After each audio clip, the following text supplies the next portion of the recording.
Hello everyone, Shri MPPSC and competitive exam classes में आप सभी का स्वागत है। जैसा कि आपको पता है, हम एमपी पढ़ रहे थे। प्रीवियस क्लास में हमने देखा था जो भी मध्य प्रदेश के लोक गायन थे, लोक नृत्य थे, लोक नाट्य थे, वो हमने देखा था। आज हम मध्य प्रदेश की शिल्प कला अर्थात स्थापत्य कला के बारे में बात करेंगे। साथ ही साथ मध्य प्रदेश के प्रमुख मेलों के बारे में बात करेंगे। मेले एग्ज़ाम में जो पीएससी का जो पूछता है, प्री के पॉइंट ऑफ व्यू से बहुत इंपॉर्टेंट होते हैं। हर साल एक ना एक मेला के बारे में पूछता ही है कि ये मेला कहाँ पे होता है, वो मेला कहाँ मनाया होता है, किस स्थान में होता है ना। और आज हम पढ़ेंगे मध्य प्रदेश के प्रमुख त्यौहार और पर्व जो कि मध्य प्रदेश में मनाए जाते हैं, उनके बारे में हम देखते हैं। तो स्टार्ट करते हैं हम शिल्प कला से, है ना। किससे स्टार्ट कर रहे हैं? शिल्प कला से। शिल्प कला क्या होती है? ऐसी कलाएं जो कि रचनात्मक रूप से जिनको विकसित किया जाता है, उनको बोला जाता है शिल्प कला। ये जो शिल्प कला होती हैं, ये मिट्टी के जो बर्तन होते हैं, मिट्टी की चीज़ों में, मिट्टी की वस्तुओं में कलाएं करके, मिट्टी में कला करके, किसी धातु में कला करके, किसी लकड़ी में अपनी कलाएं बना के, या फिर किसी कपड़े में कला बना के, इस तरह से अलग अलग चीज़ों में कलाएं बना के अर्थात आकृति उभेर के जो कलाएं की जाती हैं, उन्हें शिल्प कला की कहा जाता है। शिल्प कला बहुत तरीके से होती हैं। एक होता है एक होती है आपकी मिट्टी की शिल्प कला। मिट्टी शिल्प कला हम, चूँकि ये क्लास पूरी प्री वाली है, प्री के पॉइंट ऑफ व्यू से हम एक एक चीज़ देख रहे हैं, तो मैं आपको हर एक चीज़ चार्ट के माध्यम से या फिर ग्राफ बना के या फिर जो जैसा कि हमने अभी प्रीवियस क्लास में देखा था उस हिसाब से चार्ट बना के हम लोग देखेंगे, या फिर एक ट्री डायग्राम टाइप का बना के हम अब पढ़ेंगे। तो इससे क्या होगा, आप भी एक ट्री डायग्राम बनाओगे ना कॉपी में, तो उससे क्या होगा कि जो भी आप लोग एक एक पेज अगर फटाफट, अगर हमारे पास एग्ज़ाम के टाइम पे इतना टाइम नहीं रहता है कि हम एक एक चीज़ देखते रहें, जो काफ़ी लेंदी चीज़ें होती हैं। ऐसे शॉर्ट नोट तैयार करने बहुत ज़रूरी होते हैं। शॉर्ट नोट में आपको दिमाग में फटाफट क्लिक कर जाता है कि हाँ ये सब चीज़ें हैं। तो ये मिट्टी शिल्प कला। एक होती है आपकी धातु की शिल्प कला।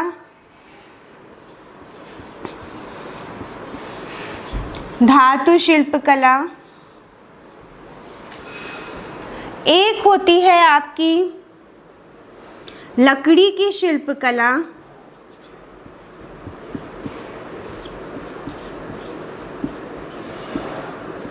लकड़ी की शिल्प कला।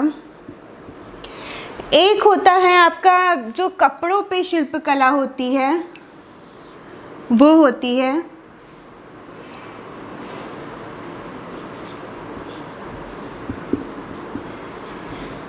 कपड़ों पे शिल्प कला।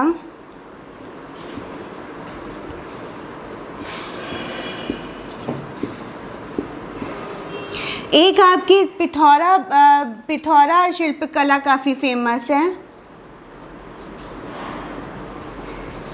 पिथौरा शिल्प कला। एक होती है आपकी जो शिल्प कला होती है, गुड़िया शिल्प कला होती है। गुड़ियाओं पे बहुत सारी आकृति बना के वो कला की जाती है, तो हो गई गुड़िया शिल्प कला। मैं यहाँ पे लिख दे रही हूँ नीचे।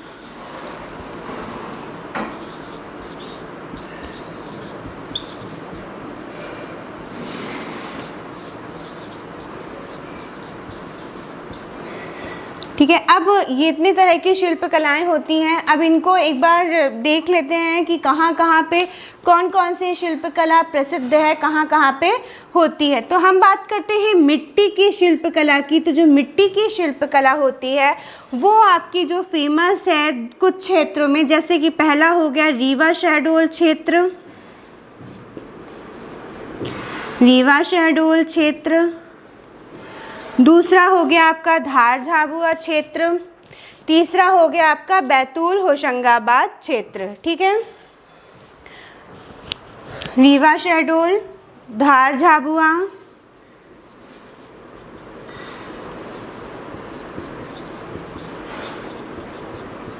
और बैतूल होशंगाबाद क्षेत्र।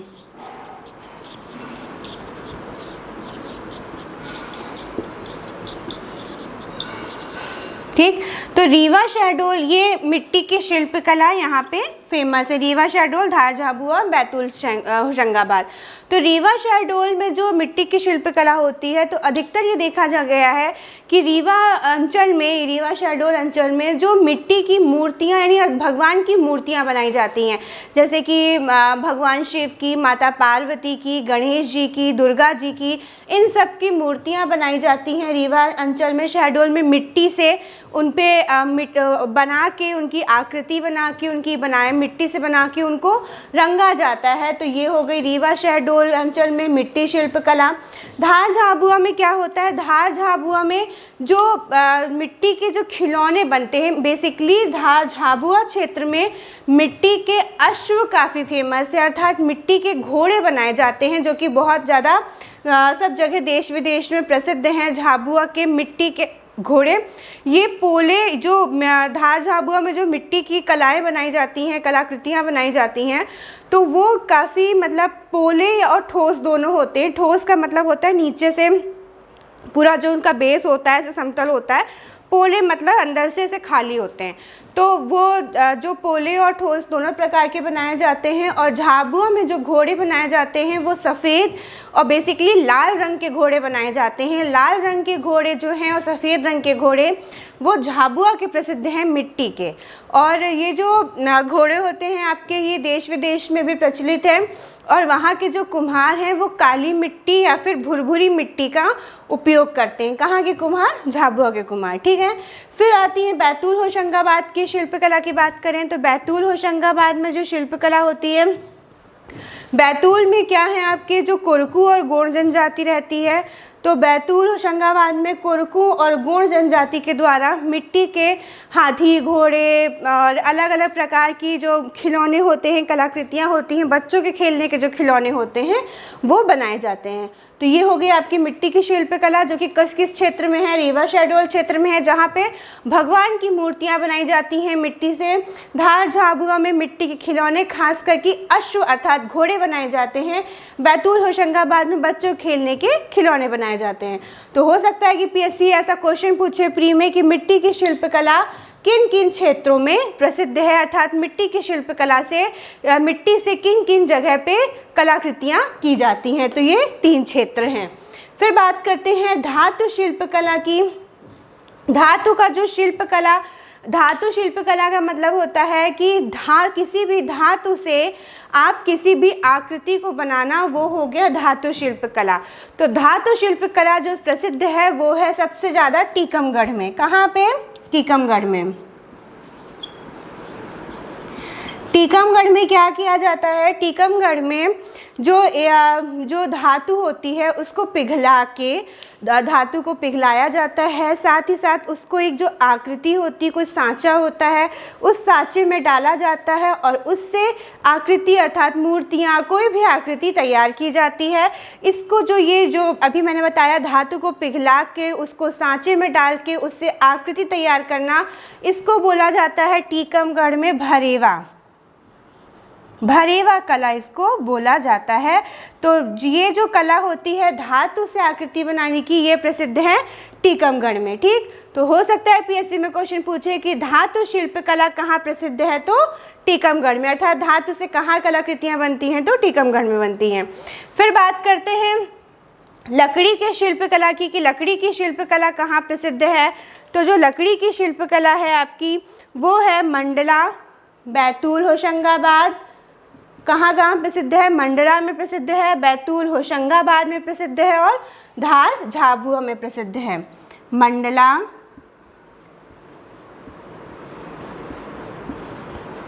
बैतूल होशंगाबाद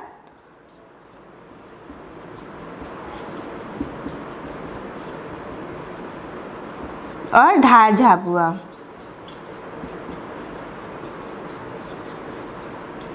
ठीक है, कौन सी कलाकृति की बात कर रहे हैं? लकड़ी के शिल्प कला की बात कर रहे हैं। तो मंडला की बात करें तो मंडला में मंडला गोंड की जो वहाँ पे गोंड और बैगा जनजाति के लोग ज़्यादा पाए जाते हैं मंडला में। और जो मंडला में गोंड और बैगा जनजाति के लोग होते हैं, ये लोग वहाँ पे जंगल बहुत हैं तो जंगलों पे निर्भर रहते हैं, जंगल की लकड़ियों पे निर्भर रहते हैं। तो जंगल से जो लकड़ी का यूज़ कैसे करते हैं, तो लकड़ी को ला के उससे वो अलग अलग तरह की आकृतियाँ बनाते हैं। वो हो गई हमारी मंडला की शिल्पकला। बैतूल होशंगाबाद में भी जो आदिवासी लोग होते हैं, भील आदिवासी होते हैं, वो जंगल से जो लकड़ी लाते हैं उन्हीं से जीवन यापन करते हैं। तो लकड़ी से लाके उनमें अपनी कलाकृतियाँ बनाते हैं। तो ये हो गई लकड़ी की शिल्पकला। कहाँ कहाँ प्रसिद्ध है? मंडला में, बैतूल होशंगाबाद में और धार और झाबुआ में। ठीक है, फिर बात करते हैं गुड़िया शिल्पकला, यानी कि गुड़िया जो होती है अपने जो बच्चों के खिलौने की, जो आजकल की जो छोटी सी लड़कियां होती हैं, छोटी छोटी सी होती हैं, तो वो क्या गुड़िया से खेलती हैं। तो गुड़िया की गुड़िया बनाई जाती है। तो ये कहाँ बनाई जाती है? उसमें अलग अलग तरह से नक्काशी की जाती है। तो ये ग्वालियर में प्रसिद्ध है। कहाँ प्रसिद्ध है? ग्वालियर में प्रसिद्ध है। और ग्वालियर में एक नाम है जिनका नाम है बत्तोबाई। ग्वालियर में बत्तोबाई प्रसिद्ध हैं ये गुड़िया शिल्प कला के लिए, बत्तोबाई। ठीक है, अब बात करते हैं कपड़ों पर शिल्पकला, अर्थात कपड़ों पे अलग अलग आकृति बनाना। तो ये धार जिले में एक कुक्षी तहसील है। कहाँ पे? धार में, धार जिले में एक कुक्षी तहसील है। धार के कुक्षी तहसील में कपड़े पर, किसी कपड़े पर हाथ से कलाकृति बनाई जाती है जिसे छिपा शिल्पकला कहते हैं। क्या बोलते हैं? छिपा शिल्पकला। धार जिले में कुक्षी तहसील है। कुक्षी तहसील में हाथ से कलाकृति, कपड़े पर हाथ से डिज़ाइंस बनाई जाती हैं, हाथ से कलाकृतियाँ की जाती हैं, जिसे छिपा बोलते हैं। तो छिपा शिल्पकला फेमस है आपकी कहाँ पे? धार में। ये क्वेश्चन हो सकता है कि आ जाए, पूछे कि छिपा शिल्पकला कहाँ का है, तो कुक्षी भी याद रखिएगा, धार भी याद रखिएगा। कभी कभी हो सकता है कि कुक्षी बस दे ऑप्शंस में, कभी कभी हो सकता है कि धार बस दे, क्योंकि छिपा शिल्पकला धार जिले की कुक्षी तहसील में है। ठीक है, क्या होता है? कपड़ों पर हाथ से कलाकृतियाँ बनाई जाती हैं। पिथौरा शिल्पकला की बात करें, पिथौरा चित्रबत्ती की बात करें, पिथौरा भित्ति चित्रकला की बात करें, तो ये झाबुआ का प्रमुख चित्रकला है। जो पिथौरा चित्रकला है आपकी, वो झाबुआ की प्रमुख चित्रकला है। ये जो यहाँ के जो प्रमुख हैं, इस पिथौरा चित्रकला के जो प्रमुख हैं, उनका नाम है पेमा फाल्या जी। सबने इनका नाम सुना होगा। पेमा फाल्या का 46 वर्षीय है, 46 नहीं 48 वर्षीय हैं ये पेमा फाल्या जी। और ये जो पेमा फाल्या जी हैं ये आदिवासी हैं, भील और ये जो पिथौरा चित्रकला है ये दीवार पर भील आदिवासियों के द्वारा बनाई जाती है, दीवारों पर बनाई जाती है भील आदिवासियों के द्वारा। यह चित्रकला जो कि बहुत ज़्यादा प्रसिद्ध है। इसमें पेमा फाल्या जी को कुछ पुरस्कार भी मिले हैं। ये इन्हें मध्य प्रदेश शासन के द्वारा 1987 में शिखर सम्मान से सम्मानित किया गया था इनको। और इनके जो चित्र हैं वो अलीराजपुर संग्रहालय में एवं भारत भवन में रखे गए हैं। ठीक है, इनके द्वारा जो उकेरे गए चित्र हैं, इनकी जो भित्ति चित्र हैं वो भीली संग्रहालय अलीराजपुर और आपका भारत भवन में संरक्षित किए गए हैं। तो ये इतनी हो गई आपकी शिल्पकला। कौन कौन सी? एक और बच रही है, वो बच रही है लाख शिल्पकला। यहाँ पे ऊपर कर देती हूँ, लाख शिल्पकला। लाख शिल्पकला, लाख शिल्पकला आपकी प्रसिद्ध है उमरिया में। कहाँ फेमस है? उमरिया में। ठीक है, लाख शिल्पकला आपकी प्रसिद्ध है उमरिया में। उमरिया में जो चूड़ी, कंगन, खिलौने, ये सब चीज़ें बनती हैं वो लाख से बनती हैं। तो ये कहाँ प्रसिद्ध है? उमरिया में। इस तरह से आपकी शिल्पकला कंप्लीट हो गई। मिट्टी की शिल्पकला, धातु की शिल्पकला, लकड़ी की शिल्पकला, इस एक बार इससे देख लेते हैं।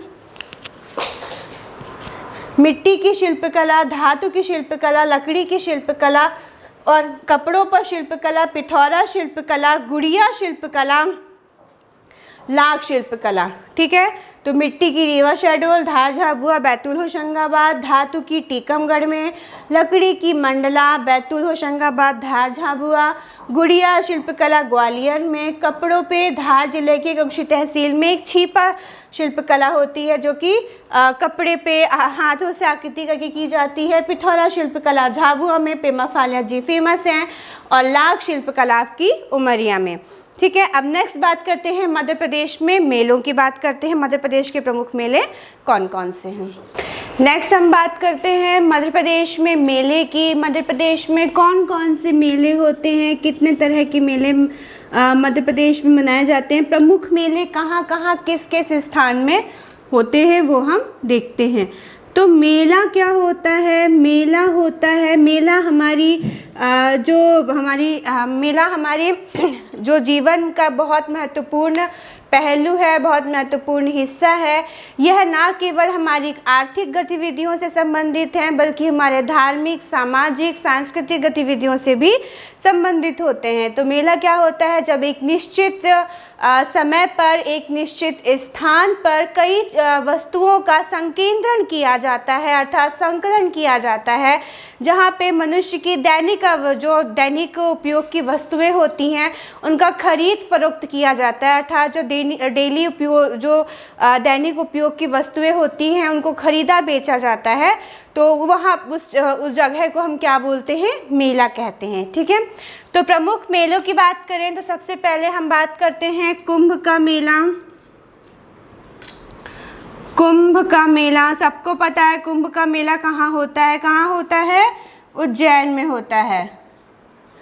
वैसे तो होता है कहाँ कहाँ होता है? वैसे तो प्रयागराज में भी होता है और इधर हरिद्वार में होता है, नासिक में होता है, लेकिन हम बात कर रहे हैं मध्य प्रदेश के संदर्भ में, मध्य प्रदेश के मेलों की। तो कुंभ का मेला आपका मध्य प्रदेश में उज्जैन में लगता है, जो कि प्रत्येक 12 वर्ष में लगता है। ठीक है, और उज्जैन में कौन सी नदी है? तो क्षिप्रा नदी है। क्षिप्रा नदी के तट पर लगता है। क्षिप्रा नदी के तट पर कुंभ का मेला आपका लगता है प्रत्येक 12 वर्ष में। नेक्स्ट हम बात करते हैं मेला की, तो हो गया महामृत्युंजय का मेला। इस पार्ट को बिल्कुल भी स्किप मत करिएगा, पूरा वीडियो देखिएगा, क्योंकि ये जो मेले हैं ना, इनसे पीएससी हर साल प्री में 1-2 क्वेश्चन पूछता है कि ये मेला कहाँ होता है, कहाँ मनाया जाता है। तो महामृत्युंजय, रीवा के लोग होंगे उन्हें पता होगा, रीवा सतना के लोगों को पता होगा कि महामृत्युंजय का मेला कहाँ होता है। बाकी जो अदर डिस्ट्रिक्ट के लोग होंगे उन्हें पता नहीं होगा। तो महामृत्युंजय का मेला लगता है रीवा में। रीवा में किला में महामृत्युंजय का मंदिर है। वहाँ पे प्रत्येक वर्ष शिवरात्रि और बसंत पंचमी के दिन ये मेला लगता है। शिवरात्रि और बसंत पंचमी के दिन ये मेला लगता है आपका। किसका मेला? महामृत्युंजय का मेला। नेक्स्ट बात करते हैं नागा बाबा का मेला। नागा बाबा का मेला, नागा बाबा का मेला आपका लगता है मुरैना के पोरसा गांव में। मुरैना के पुरसा गांव में आपका ये मेला लगता है। मुरैना ज़िले के पुरसा गांव में लगता है। यहाँ पे इस जो नागा बाबा का मेला है, इसकी खास बात ये है कि यहाँ पे जानवरों की खरीदारी की जाती है, मतलब जानवरों का क्रय विक्रय किया जाता है नागा बाबा के मेले में। फिर हम नेक्स्ट बात करते हैं, नेक्स्ट आएगा आपका शहाबुद्दीन औलिया का मेला। शहाबुद्दीन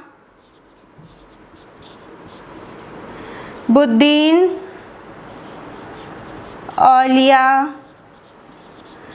का मेला। तो ये जो शहाबुद्दीन औलिया का मेला है आपका, ये लगता है नीमच में। कहाँ लगता है? नीमच में।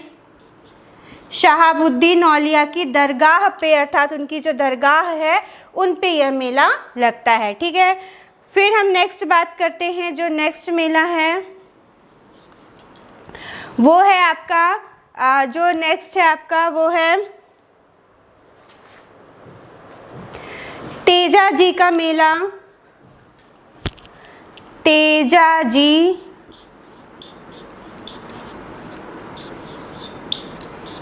का मेला तेजा जी का मेला आपका लगता है गुना जिले के भामावद गांव में।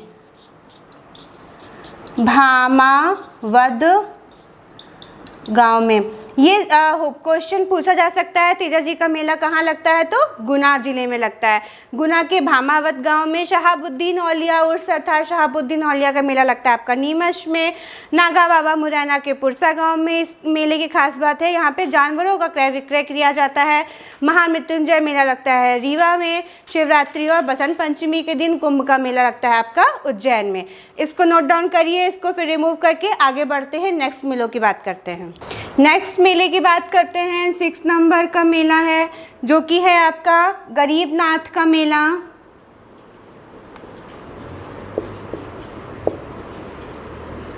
गरीबनाथ का मेला। गरीबनाथ का मेला आपका शाहजहाँपुर जिले के अवंतीपुर गांव में लगता है। शाहजहाँपुर जिले के अवंतीपुर गांव में यह मेला लगता है आपका गरीबनाथ का मेला। फिर नेक्स्ट है आपका 7 नंबर पे आता है जो मेला है वो है जोगेश्वरी देवी का मेला।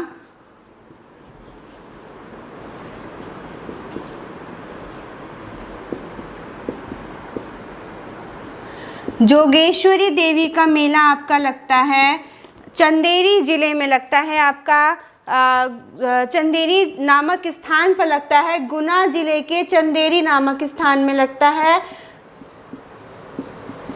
चंदेरी नामक स्थान में लगता है आपका जोगेश्वरी देवी का मेला। फिर नेक्स्ट बात करते हैं आपके सिंगा जी मेले की। 8 नंबर पे आ गया आपका सिंगा जी का मेला।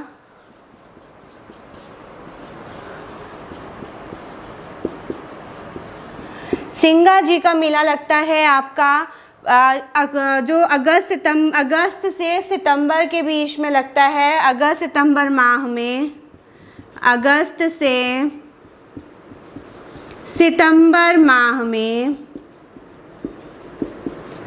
पश्चिमी निमाड़ अर्थात पश्चिमी निमाड़ क्या हो गया? खरगोन में यह मेला लगता है।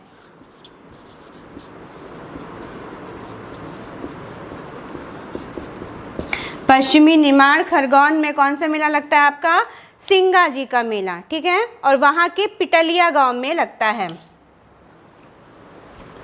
फिर आ गया आपका कालू जी महाराज का मेला।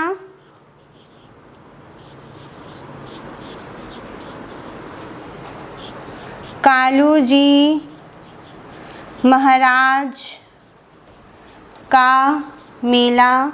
तो कालू जी महाराज का मेला भी आपका पश्चिमी निमाड़ खरगोन में लगता है।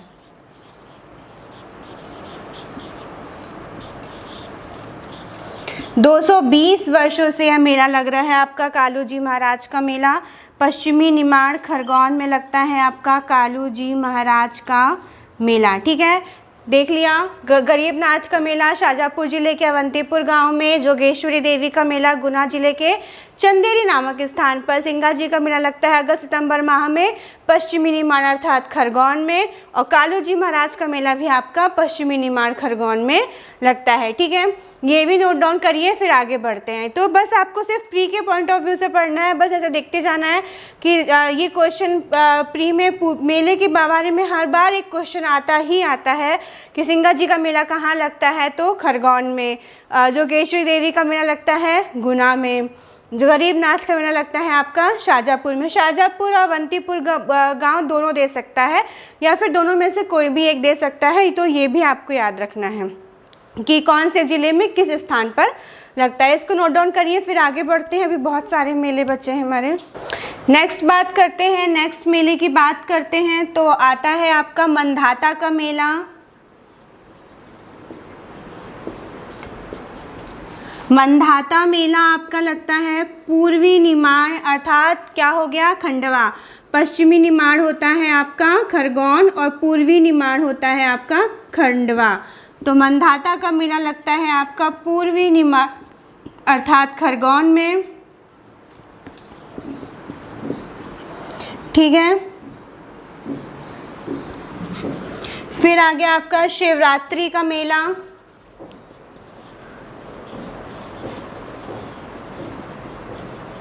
शिवरात्रि का मेला लगता है आपका पचमढ़ी में, जहाँ पे 1 लाख से ज़्यादा श्रद्धालु आते हैं। इस मेले में 1 लाख से ज़्यादा पर्यटक आते हैं। पर शिवरात्रि के मेले में, शिवरात्रि का मेला लगता है आपका पचमढ़ी में। फिर आता है आपका चंदेरी का मेला।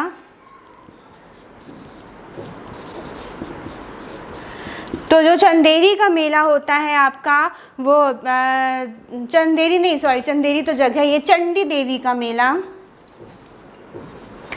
चंडी देवी का मेला, चंडी देवी का मेला आपका लगता है सीधी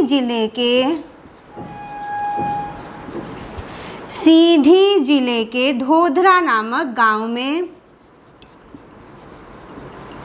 सीधी जिले के धोधरा नामक गांव में। यहाँ पे बहुत प्राचीन एक चंडी देवी का मंदिर है जहाँ पे यह मेला लगता है।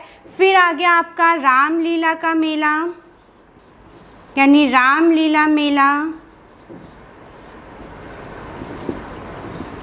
रामलीला मेला लगता है आपका ग्वालियर में। ग्वालियर ज़िले की जो भांडेर तहसील है वहाँ पे प्रतिवर्ष जनवरी फरवरी के माह में आपका रामलीला का मेला लगता है। तो कहाँ लग गया रामलीला का मेला? ग्वालियर ज़िले के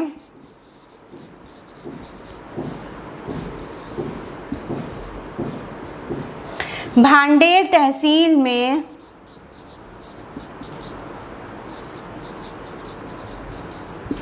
ग्वालियर ज़िले के भांडेर तहसील में आपका लगता है रामलीला का मेला, जो कि ग्वालियर ज़िले के भांडेर तहसील में है। फिर नेक्स्ट हम बात करते हैं, नेक्स्ट मेले की बात करते हैं जो कि है आपका राम जी बाबा का मेला, जो कि लगता है होशंगाबाद में।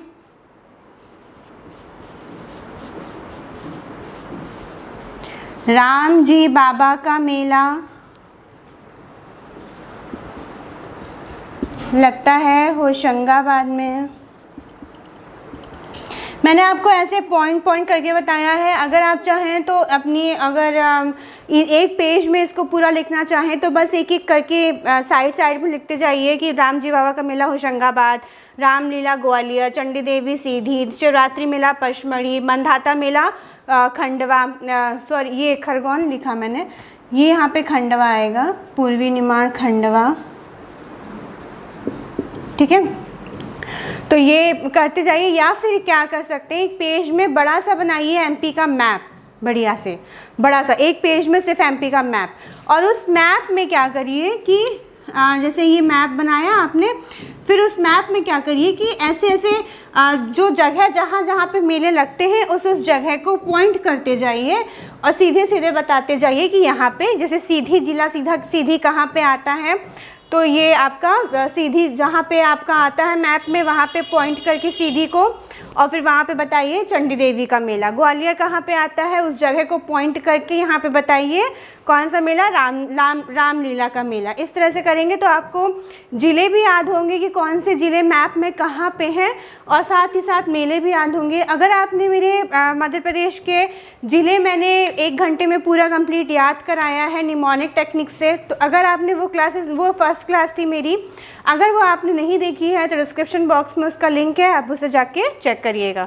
इसको नोट डाउन करिए, फिर हम रिमूव करते हैं और आगे बढ़ते हैं। नेक्स्ट मेले की बात करते हैं। नेक्स्ट मेला है आपका पीर बुधान का मेला। पीर बुधान का मेला जो कि शिवपुरी जिले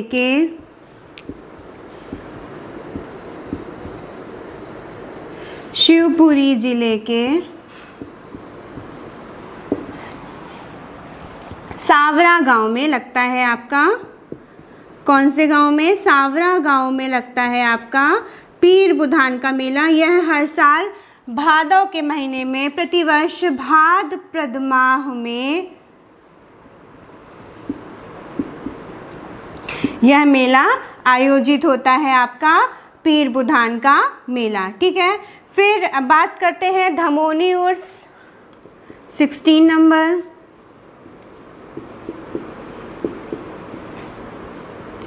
धमोनी उर्स तो सागर जिले में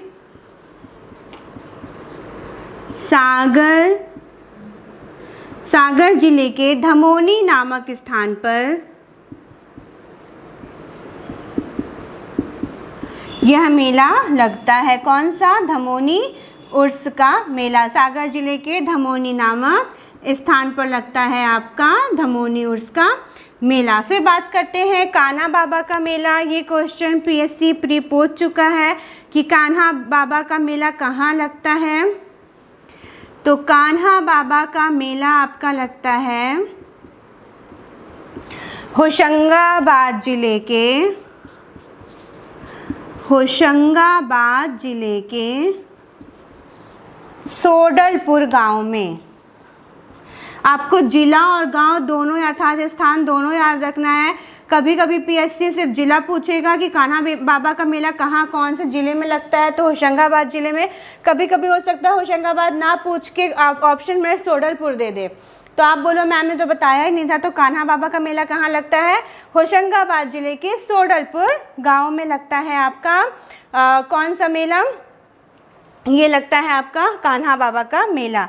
फिर नेक्स्ट 18 नंबर पे बात करते हैं हीरा भूमिया का मेला।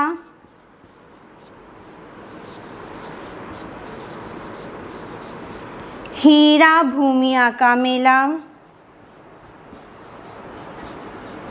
हीरा भूमिया का मेला जो है आपका वो ग्वालियर,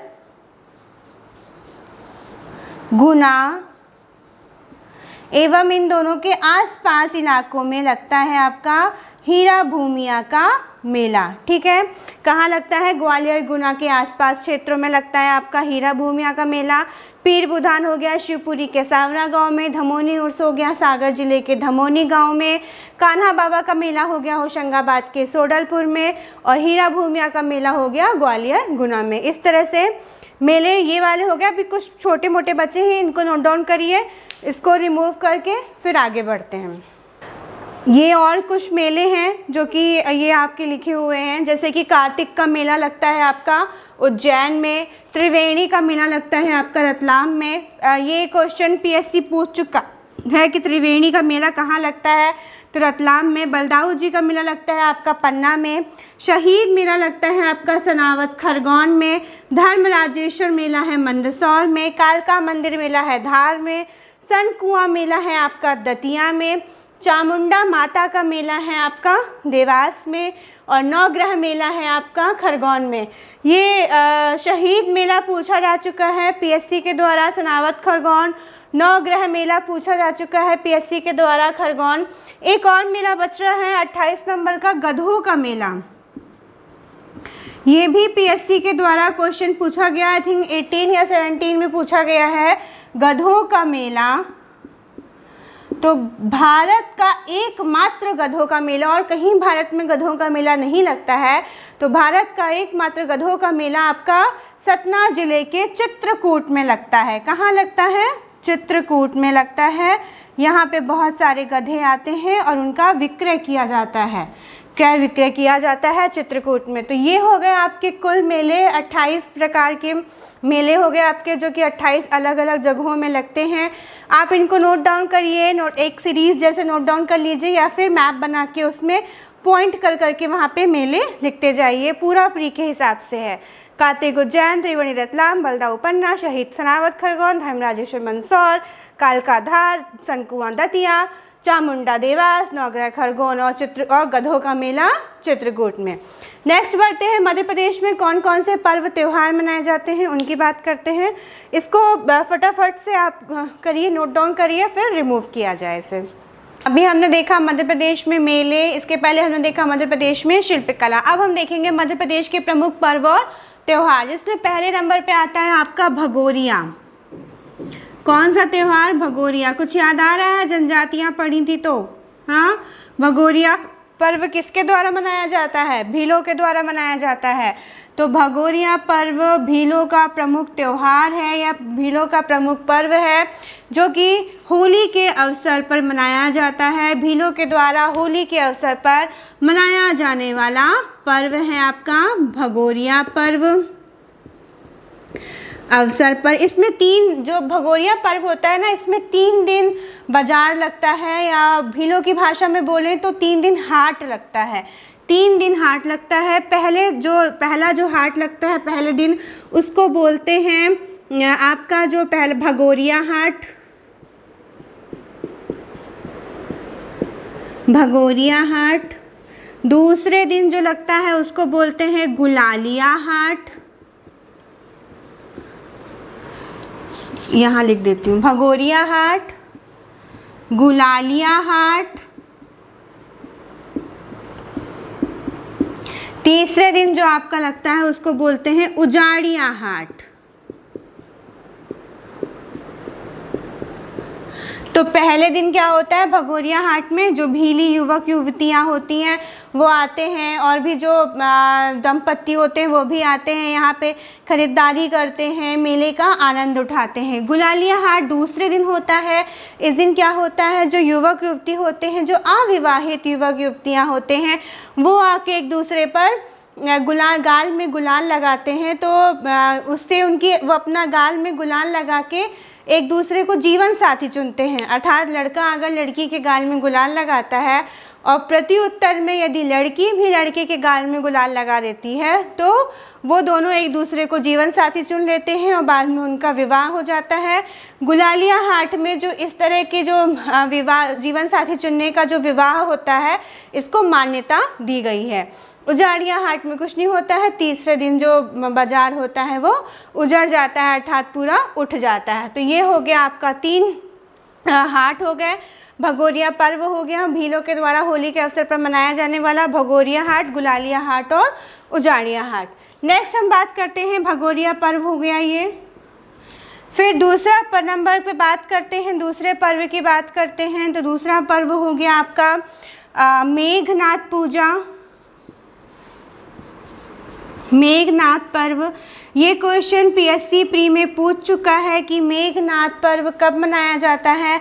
तो मेघनाथ पर्व किसके द्वारा मनाया जाता है? तो मेघनाथ पर्व आपका गोंडों के द्वारा मनाया जाता है।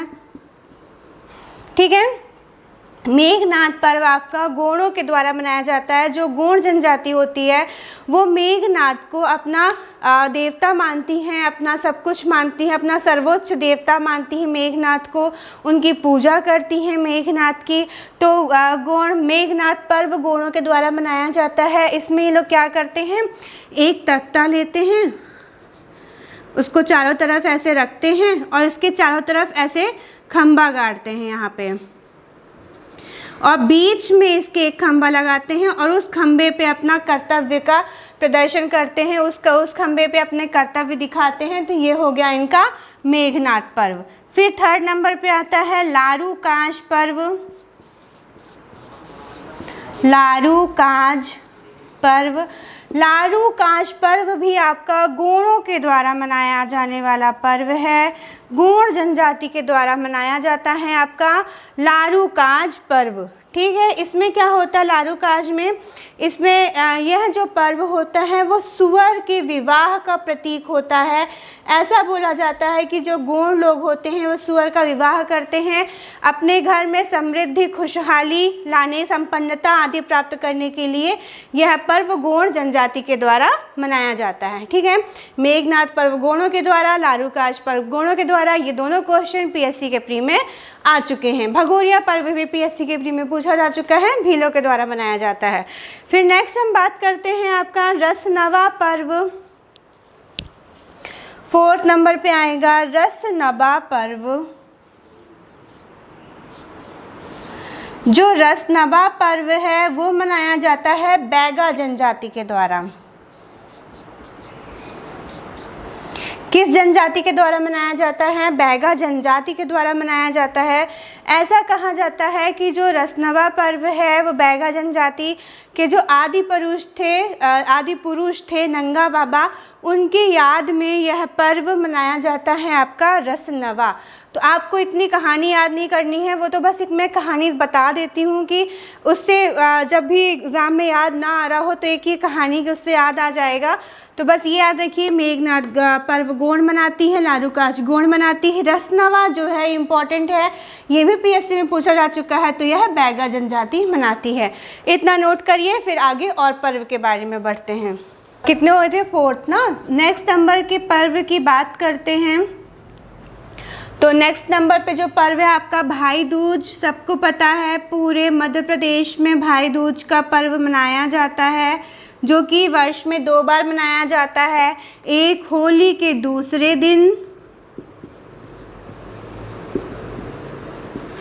होली के दूसरे दिन व दिवाली के तीसरे दिन मनाया जाता है।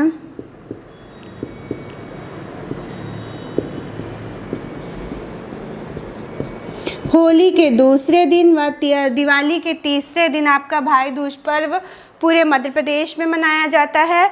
इस पर्व को मनाने के पीछे ये है कि जो यम थे उन्होंने अपनी बहन को रक्षा का वचन दिया था, तब से यह पर्व मनाया जाता है भाई दूज पर्व।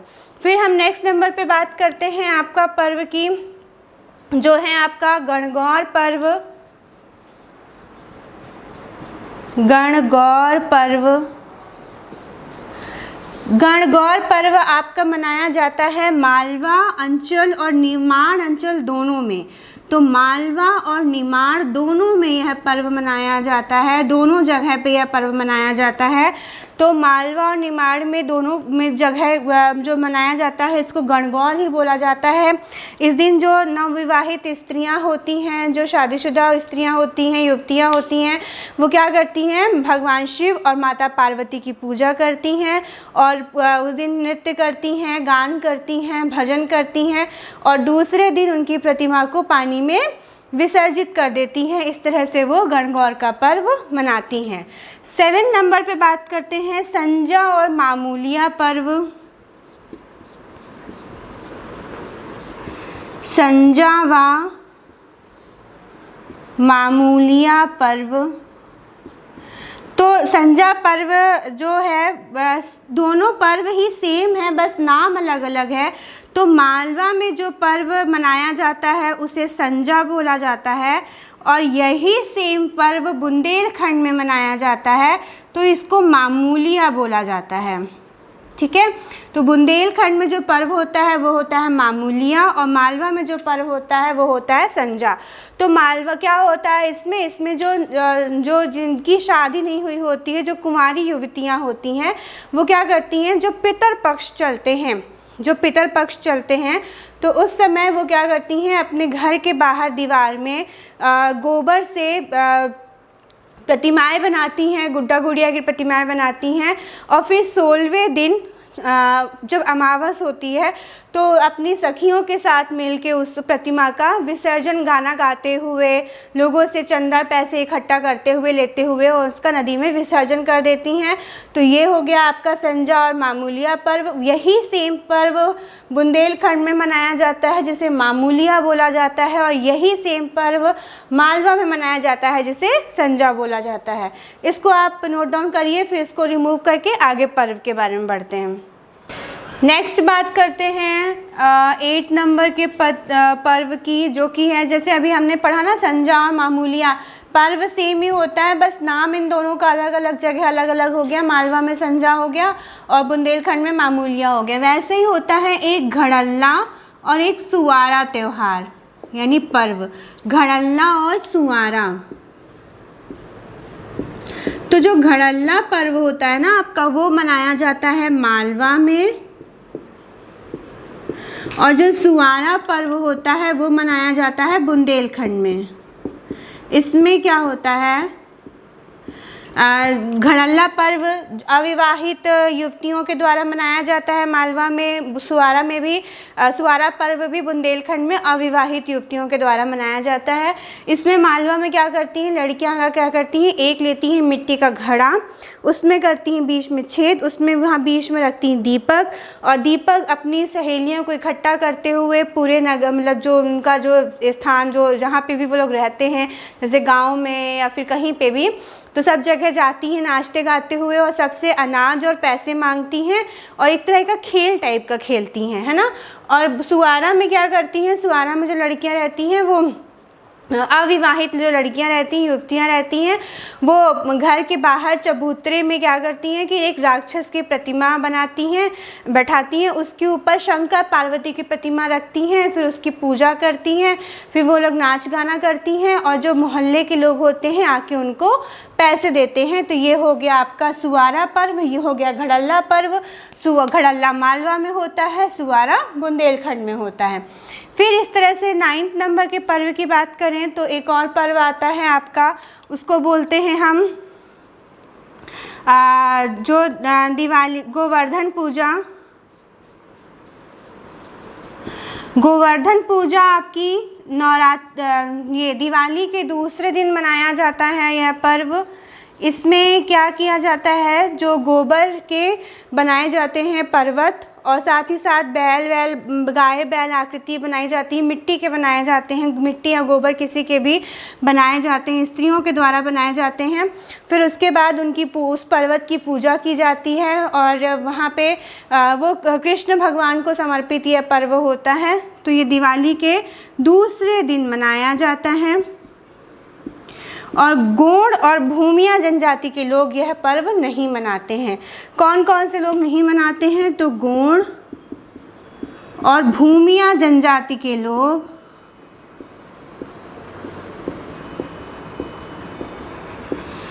लोग यह पर्व नहीं मनाते।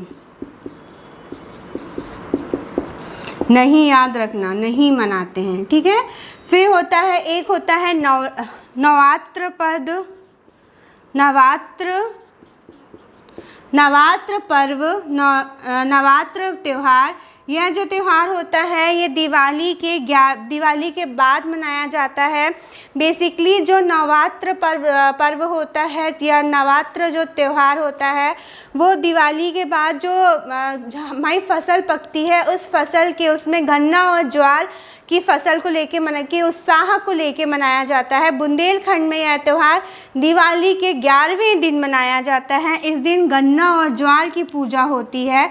तो गन्ना और ज्वार की पूजा करके ये लोग अपनी फसल, अच्छी फसल की कामना के लिए, अच्छी फसल होती है इसलिए यह नवरात्र पर्व मनाते हैं, ठीक है। फिर एक और पर्व बच रहा है आपका गंगा दशहरा, जो कि जो ज्येष्ठ माह होता है उसकी 10वीं तिथि को गंगा दशहरा पर्व मनाया जाता है। ऐसा माना जाता है कि इस दिन जो माँ गंगा थी उनका पृथ्वी पर अवतरण हुआ था, इसलिए यह पर्व मनाया जाता है।